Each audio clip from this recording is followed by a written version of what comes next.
At my son's company ceremony, my daughter-in-law handed me a name tag that simply said guest family, and somehow those two words hurt more than if she had slapped me across the face. I smiled anyway. I always smiled first. I'm glad you're here. Stay with me until the end, and let me know where you're watching from, because I still find comfort in knowing there are kind people left in the world. The ballroom at the Hilton Grand in downtown Chicago shimmered with gold light and crystal chandeliers, the kind of place where every glass of champagne probably cost more than my weekly grocery bill. Waiters in black uniforms moved silently between tables covered in white orchids and silver candles, while a jazz quartet played near the stage where my son would soon receive an award for Entrepreneur of the Year. I stood near the entrance clutching my purse with both hands, suddenly aware of every wrinkle in my navy blue dress. It was the same dress Harold bought me 12 years ago for our 40th anniversary dinner before cancer hollowed him out and left me alone in a quiet suburban house with too many empty rooms. I had spent almost 2 hours curling my silver hair that afternoon. I even wore the pearl earrings Daniel gave me on his first Christmas bonus after launching the company. Back then, he used to tell everyone I was the reason he survived those early years. Funny how success rewrites people. Evelyn. Vanessa's voice floated toward me before I even saw her. My daughter-in-law approached with perfect posture and a smile polished so carefully it never reached her eyes. Her cream-colored gown looked like something from a magazine advertisement, elegant and expensive in a way designed to make everyone else feel slightly smaller standing beside her. She held a clipboard against her chest and gave me a quick once-over that lingered on my shoes a second too long. "There you are," she said lightly. "I was worried you got lost." I forced a soft laugh. Chicago traffic still scares me more than it should. Well, her smile tightened. Tonight is a very important night for Daniel. Investors are here. Board members too. We're trying to keep things streamlined.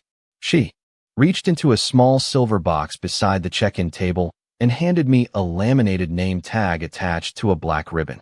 I looked down automatically. Guest family. Just those 2 words in plain lettering. Around me, other guests wore tags that read executive family, founding partner, lead investor, board member. Even Vanessa's parents had elegant gold-lettered badges that read strategic contributors. I stared at my own tag for a moment longer than I should have. Vanessa noticed. Of course she did. "It's less confusing this way," she said smoothly. "A lot of people don't know the older family members." Older family members. The phrase settled heavily in my chest, like I was some distant Aunt Nobody quite remembered inviting. Before I could respond, Daniel appeared near the staircase, surrounded by 3 men in tailored suits. My son looked handsome in his charcoal tuxedo, taller somehow than the boy I remembered working late nights in our garage with grease on his hands and ramen noodles staining his college sweatshirt. For one dangerous second, I thought maybe he would come over and hug me. Instead, his eyes flickered toward my badge and then quickly away. "Mom," he said distractedly. "Glad you made it. Glad you made it. Not you look beautiful. Not thank you for coming." Vanessa touched his arm gently. "Daniel, the Petersons want a photo before the presentation." He nodded immediately and disappeared with her toward the center of the ballroom, where cameras flashed beneath the company logo hanging 20 feet above the stage. Carter Technologies. Seeing that name still stirred something deep inside me. Pride mixed with exhaustion. I remembered the winter when Daniel was 23 and sleeping on a mattress in our garage because he'd converted his apartment into office space to save money. I remembered bringing him coffee at 2 in the morning while snow piled against the driveway. I remembered refinancing our house after Harold died because Daniel needed one final investment to keep the company from collapsing. "Just 6 months, Mom," he had promised back then, sitting across from me at my kitchen table with tears in his eyes. "If this works, I'll spend the rest of my life taking care of you." The ballroom erupted into applause as another executive arrived. I stepped aside near the wall so younger guests in glittering dresses and sharp tuxedos could pass. A waiter carrying champagne nearly bumped my shoulder before apologizing under his breath. Nobody really looked at me. Nobody except an older woman seated near the front table. She watched me quietly over the rim of her wine glass with an expression I couldn't quite read. Recognition maybe. Or pity. I lowered my eyes and smoothed invisible wrinkles from my dress. Across the room, Vanessa laughed at something a man in a blue suit whispered into her ear. Daniel stood beside her smiling for photographs beneath the giant company banner while cameras flashed bright enough to erase shadows. And suddenly I realized something cold and terrible. They hadn't just forgotten where the company began. They were trying to erase who helped build it in the first place. The farther I walked into that ballroom, the more invisible I seemed to become. Conversations flowed around me like water moving around a stone in the middle of a river. Young executives laughed loudly near the open bar, while women in sparkling gowns compared vacation homes and ski trips in Aspen. Somewhere above us, soft jazz drifted through hidden speakers, elegant and distant, like the entire evening had been carefully designed for people who had never worried about overdue utility bills or choosing between groceries and mortgage payments. I kept my purse tucked close beneath my arm and searched for my table number on the seating display near the stage. Most of the important guests sat near the front beneath warm golden lighting where photographers moved constantly between tables. The investors sat closest to the stage. Executive families filled the next section. I found my name near the bottom corner of the chart. Table 27. Rear service wing. For a second, I honestly thought there had been some mistake. Then I noticed the tiny words printed beneath my seat assignment. Adjacent overflow placement. Overflow. The words settled heavily inside my chest. I looked across the ballroom and spotted Vanessa, standing near table 3 with her parents. Her mother wore diamonds large enough to catch the light from across the room, while her father laughed beside 2 board members as if he personally built the company himself. Vanessa noticed me studying the seating chart. She walked over immediately, heels clicking softly against the marble floor. "Everything okay?" she asked. I forced another smile. "I think there may be an issue with my table assignment." She glanced at the chart for less than a second. "Oh no, that is intentional." Her voice lowered slightly. "The front area is reserved for people directly connected to operations and media coverage. You understand how these things work." I stared at her quietly. "I am Daniel's mother." "Of course you are." She smiled again, calm and polished. "But tonight is really about the company image." Company image. Not family. Not history. Not sacrifice. Image. A waiter passed carrying trays of miniature crab cakes and champagne flutes. Vanessa stepped aside carefully so the tray would not brush against her dress. "Honestly, Evelyn," she added softly, "you should be relieved. The cameras will mostly stay near the front tables." Then she walked away before I could answer. I stood there for another moment pretending to study the seating chart, while people moved around me in expensive perfume and polished leather shoes. My hands felt cold despite the heat inside the ballroom. Eventually, I made my way toward the back section, where table 27 sat beside a temporary divider wall near the service doors. Every few minutes, waiters pushed carts through the swinging doors carrying fresh plates and empty glasses. The sound of dishes clattering replaced the soft music that filled the main room. I sat down slowly and folded my napkin twice across my lap so my hands would stop trembling. Across the ballroom, giant projection screens displayed a slideshow celebrating Carter technologies. New office buildings, award ceremonies, magazine covers, smiling employees holding champagne glasses. Then old startup photos appeared for a few brief seconds. Grainy images from the garage office, folding tables, whiteboards covered in handwritten numbers. Daniel in his 20s wearing a faded gray sweatshirt. My breath caught slightly when I realized something. Every photograph had been cropped carefully. Pieces of me remained at the edges. Half of my shoulder, my hand holding a coffee tray, the sleeve of my old winter coat. Someone had deliberately cut me out of every single frame. I kept staring at those photographs long after the slideshow changed to revenue charts and expansion announcements. Every image told the same story. Daniel standing proudly beside investors. Daniel shaking hands with politicians. Daniel smiling beneath banners and headlines about innovation and leadership. But the woman who sat beside him through unpaid electric bills and foreclosure notices had been carefully trimmed away like a stain someone wanted removed from expensive fabric. I lowered my eyes and took a slow sip of water because suddenly my throat felt too tight for anything stronger. The waiter assigned to the back tables apologized quietly as he placed a salad in front of me 15 minutes after the main ballroom had already been served. "Sorry for the delay, ma'am," he whispered. "The kitchen is overwhelmed tonight." I nodded politely, even though we both knew the problem was not the kitchen. The problem was placement. Overflow guests always ate last. At the front of the ballroom, a Applause erupted as another speaker praised Carter Technologies for becoming one of the fastest-growing software firms in the Midwest. Giant screens flashed images of the new headquarters overlooking Lake Michigan, while a narrator described Daniel as a visionary who transformed a simple dream into a national success story. A simple dream. I almost smiled at that. There was nothing simple about those years. I still remembered the winter after Harold died, when the furnace broke during a snowstorm and Daniel sat beside me at the kitchen table, surrounded by unpaid invoices. He had looked exhausted back then. Thin. Frightened. I can still save the company, he told me while snow pressed against the windows outside. I just need time. I had opened the folder containing my refinancing paperwork without saying a word. The bank took nearly everything we had left after Harold's medical bills. I remember signing those papers with trembling fingers while Daniel cried beside me, because he promised he would make it worth it one day. I never asked for repayment. Mothers usually do not. Across the ballroom, Vanessa stepped onto the stage beside the event coordinator and adjusted the microphone elegantly. Even from the back of the room, she looked perfectly composed beneath the soft lighting. Tonight is about legacy, she said warmly. About bold people who create success from nothing. From nothing. The words echoed inside me so sharply I nearly laughed out loud. She continued speaking while guests nodded approvingly into their wine glasses. Daniel worked tirelessly to build this company from the ground up through discipline, sacrifice, and vision. I noticed she never once used the word family. Not once. The people near me applauded politely. One man at my table leaned toward another and whispered, "That woman really knows how to present a brand." A brand. That was what my son's life had become now. A polished story packaged carefully for wealthy strangers. Suddenly, the older woman from the front table appeared beside mine, holding a glass of red wine. Up close, she looked to be around my age, maybe early 70s, with silver blonde hair swept neatly into a low bun. Her diamond bracelet caught the ballroom lights as she studied me quietly.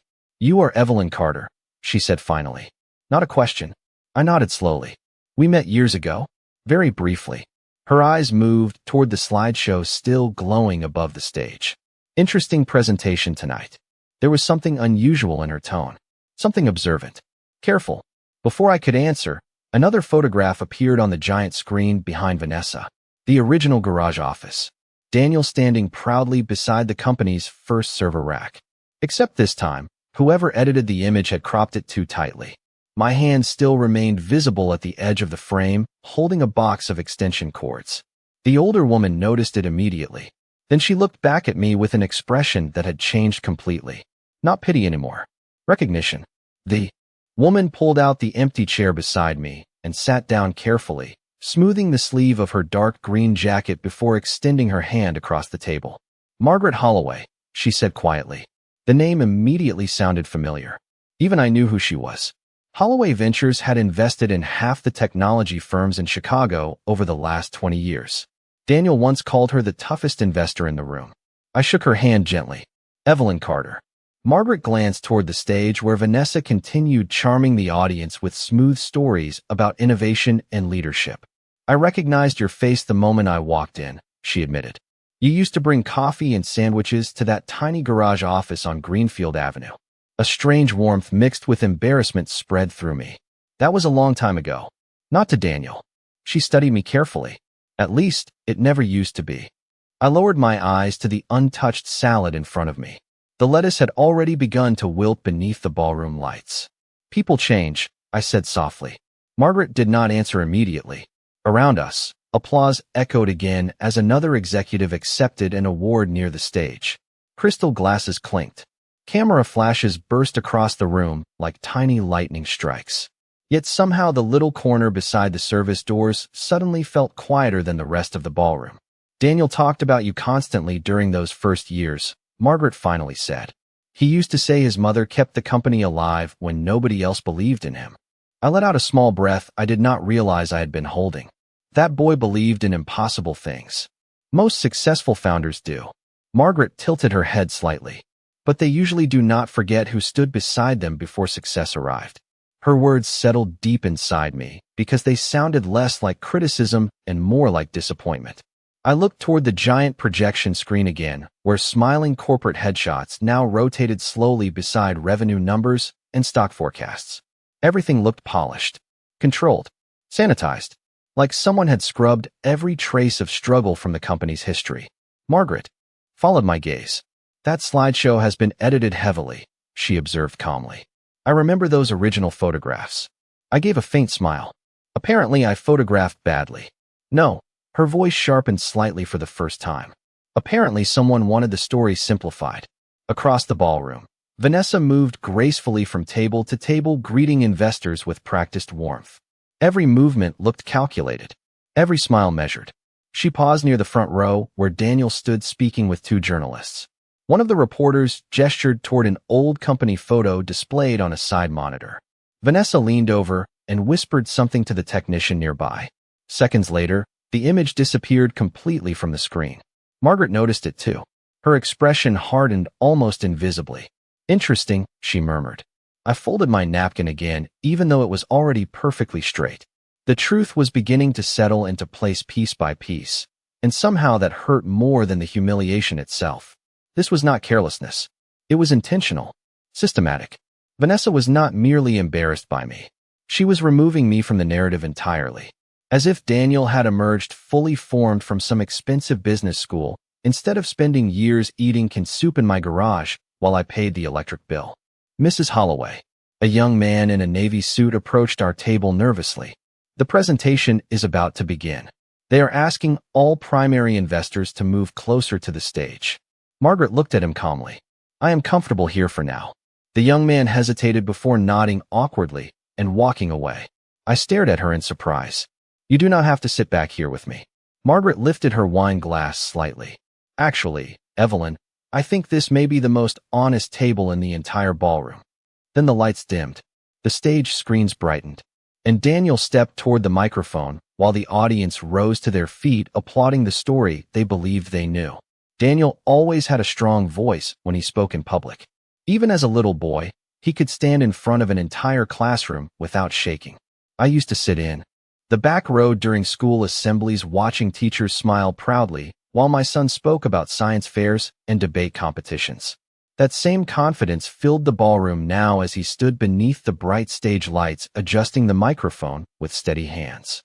"Thank you all for being here tonight," he began warmly while applause faded around him. "This company started with a simple idea and a willingness to outwork everyone else." The audience listened carefully. Investors nodded. Journalists raised cameras. Daniel looked exactly like the successful founder magazines loved to feature on their covers. Calm, disciplined, refined.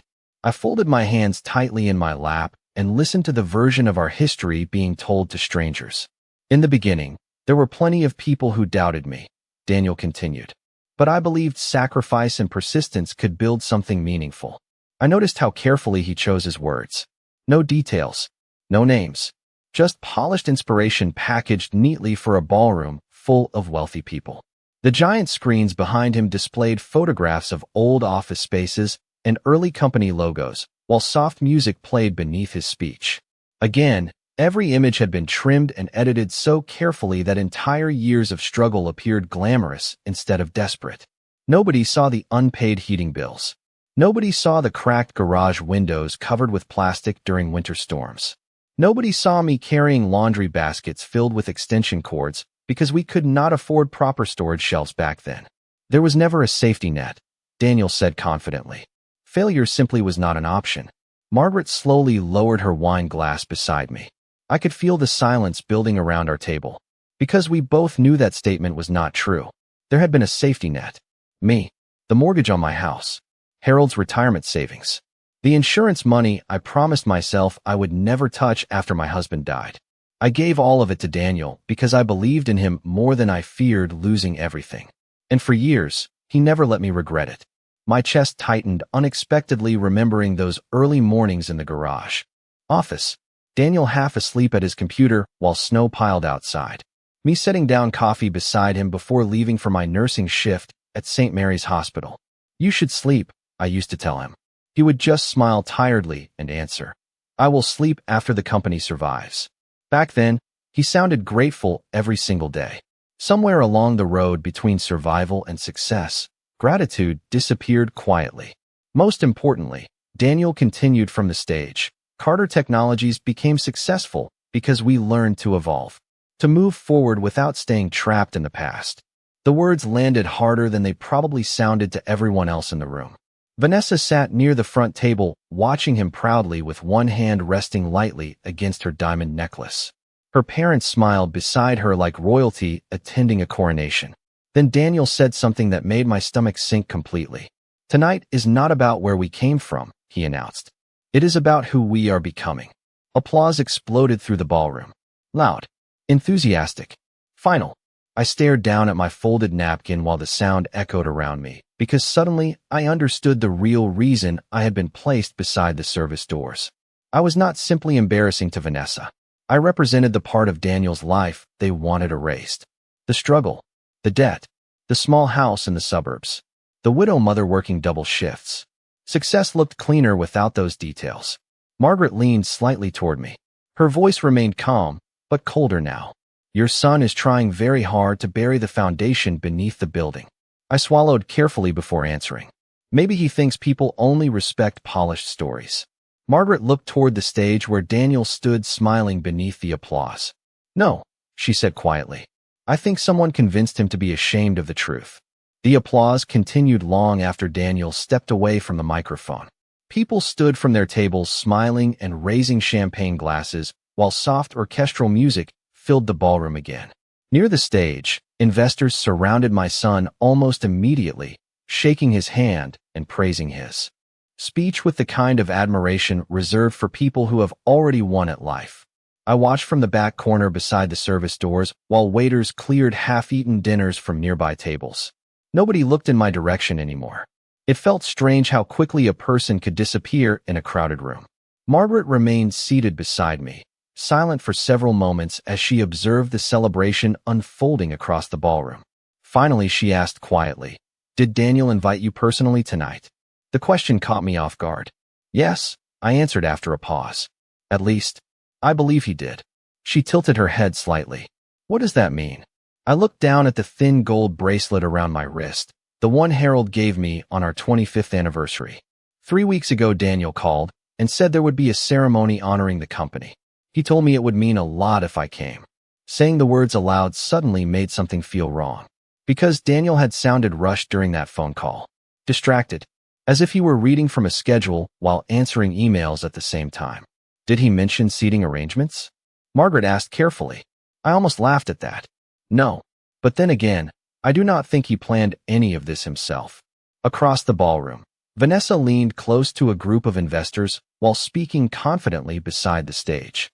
Every movement looked effortless, controlled, like she had rehearsed this version of herself for years. Margaret followed my gaze. "Your daughter-in-law understands presentation very well," she said. "People like her often do." There was something sharp hidden beneath her calm tone now. "You do not like her very much?" I said gently. Margaret gave a faint smile. "I do not trust people who erase history in order to improve appearances." Before I could answer, a young woman approached our table carrying a tablet and several folders pressed against her chest. She looked nervous the moment she recognized Margaret. "Mrs. Holloway," she said quickly, "I am sorry to interrupt, but Mr. Carter wanted these investor packets delivered before the networking session." She placed the folders carefully onto the empty seats nearby. One packet slid partially open during the movement, exposing several printed pages underneath. The young woman apologized again before hurrying away toward the stage. Margaret casually reached for one of the folders after she left. "Let us see what version of history they are selling tonight," she murmured.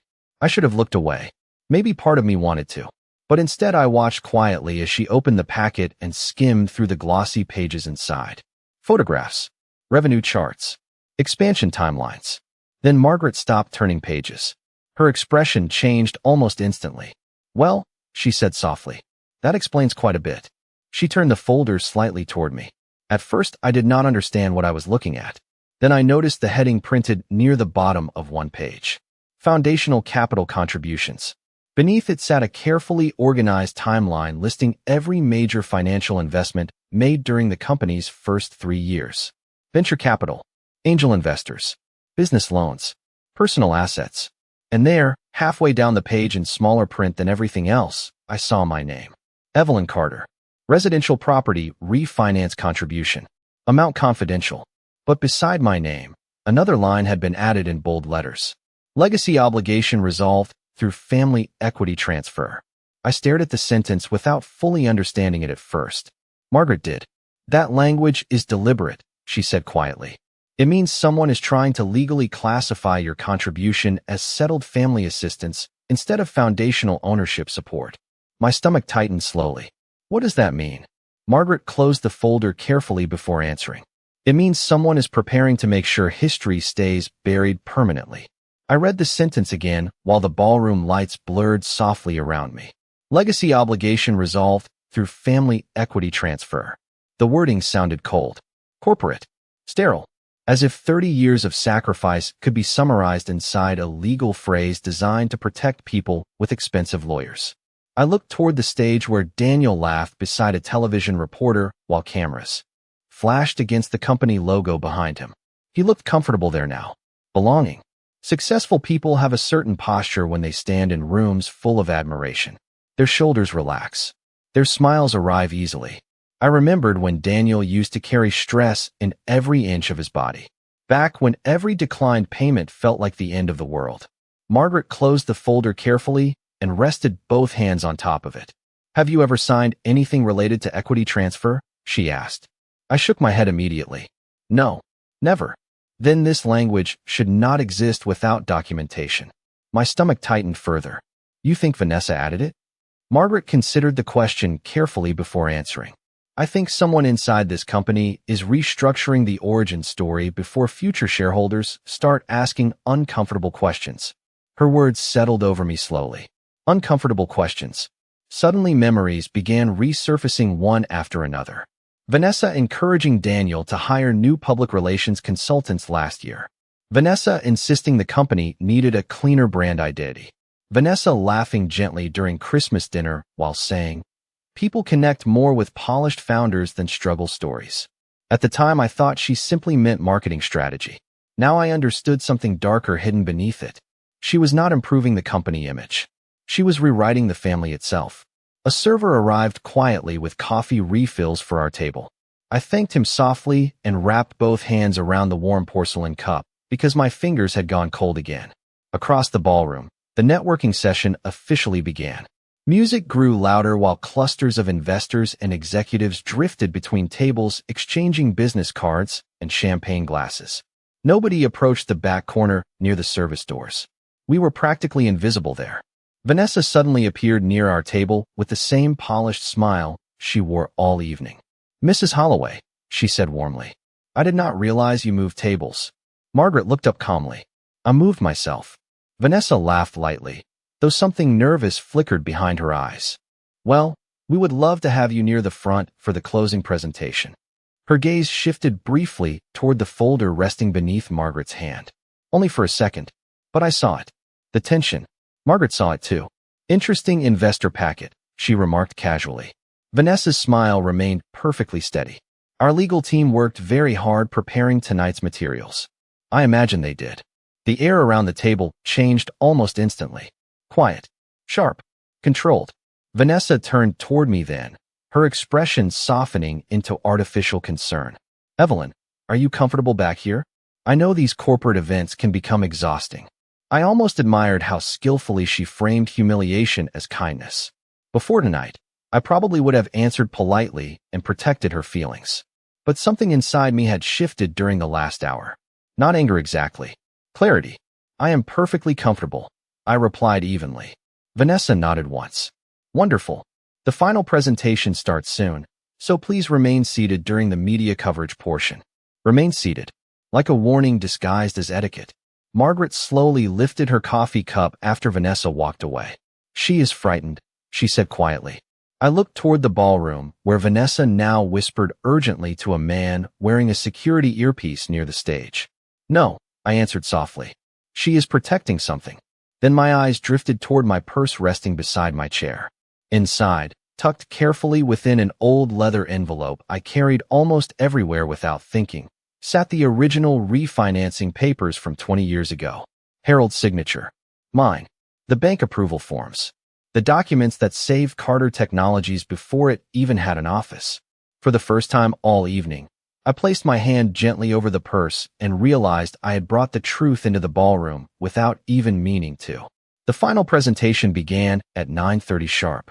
The ballroom lights dimmed until the entire room glowed gold and blue beneath the massive company logo suspended above the stage.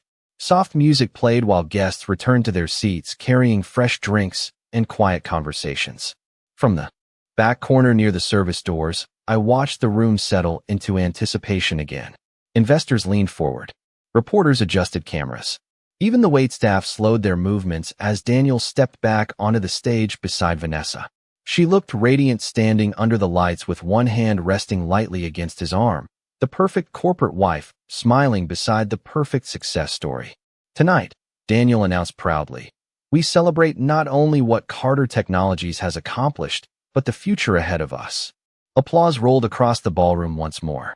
I kept my hands folded quietly over my purse. Margaret sat beside me without speaking, though I could feel her attention shifting between the stage and the leather envelope hidden beneath my arm. Over the next decade, Daniel continued, this company will expand internationally, launch new partnerships, and continue building a legacy based on innovation and resilience. Legacy. That word again. Strange how people loved using it after they finished erasing the people who created it. The giant screens behind them displayed a polished timeline of company milestones while a narrator described Daniel's rise from determined entrepreneur to industry leader. Every sentence sounded cleaner than real life ever is. Suddenly, Vanessa stepped toward the microphone with a graceful smile. Before we close tonight, she said warmly, we would like to recognize the people who represent the future of this company. The screens shifted to photographs of executive teams, investors, and selected family members seated near the front tables. Applause followed each image.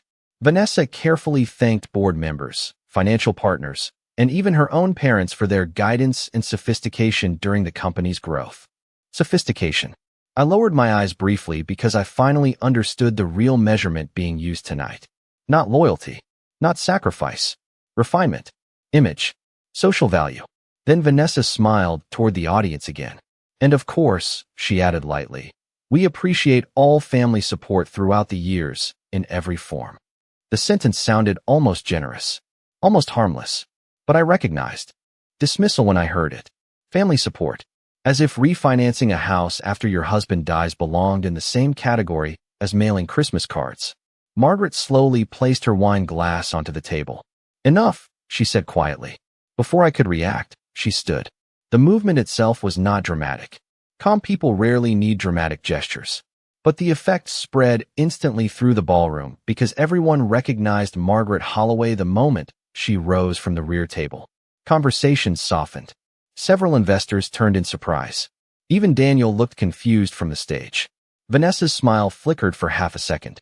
Margaret faced the stage with perfect composure. Daniel, she said clearly, her voice carrying through the suddenly silent ballroom.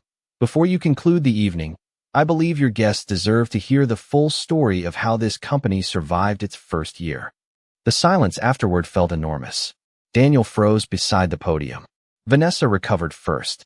Mrs. Holloway, she said with a nervous laugh, perhaps we can discuss business matters privately after the ceremony. This is not business, Margaret replied calmly. This is history. Every eye in the ballroom shifted toward our back corner now. I felt my heartbeat pressing hard against my ribs while Daniel stared toward me for the first time all evening without distraction. Without cameras, just confusion and something dangerously close to guilt. Margaret turned slightly toward my table. Evelyn, she said gently, would you please stand? My hands trembled once against the purse strap before becoming still again. Slowly, I rose from my chair beside the service doors. Nearby waiters paused mid-step, holding silver trays. Investors whispered quietly. I could practically feel Vanessa calculating damage behind her frozen smile. Then Margaret spoke one final sentence into the silence hanging across the ballroom. Because the woman standing in the back of this room is the reason Carter Technologies still exists at all. For a moment, nobody in the ballroom moved at all. The music had stopped completely now.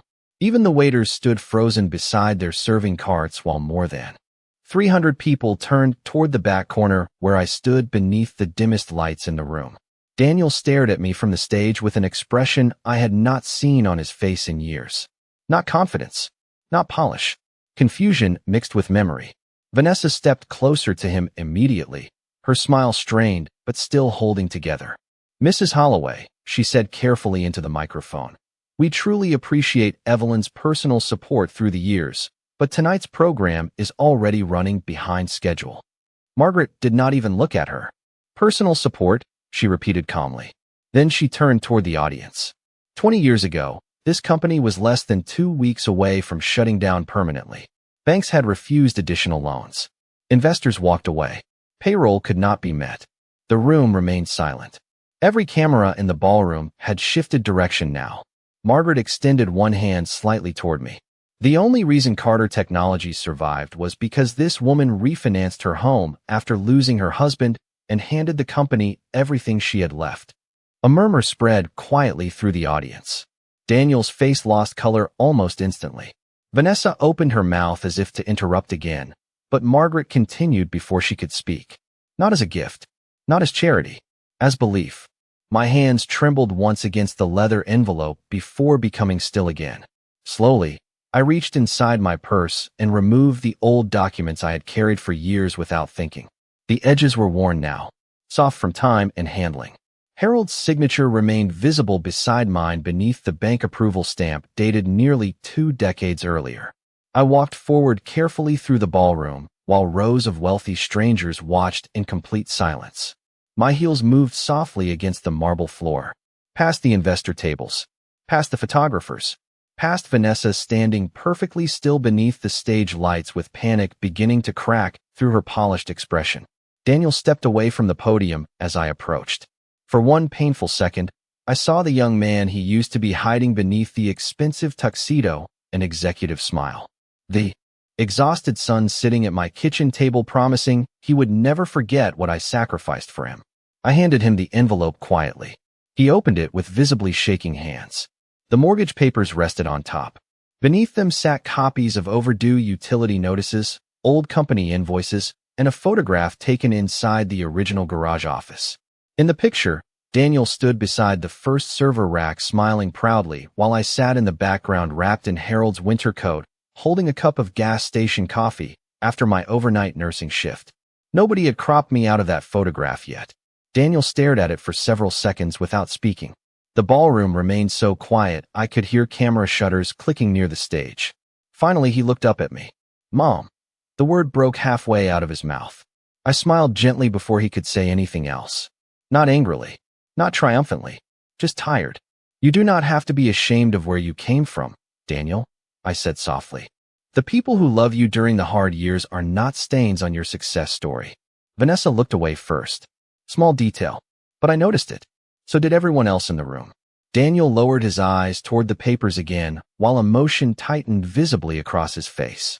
For the first time all evening, nobody applauded. Nobody smiled for cameras. Because the polished story had cracked open, and underneath it sat something real. I adjusted the strap of my purse onto my shoulder and stepped back from the stage light.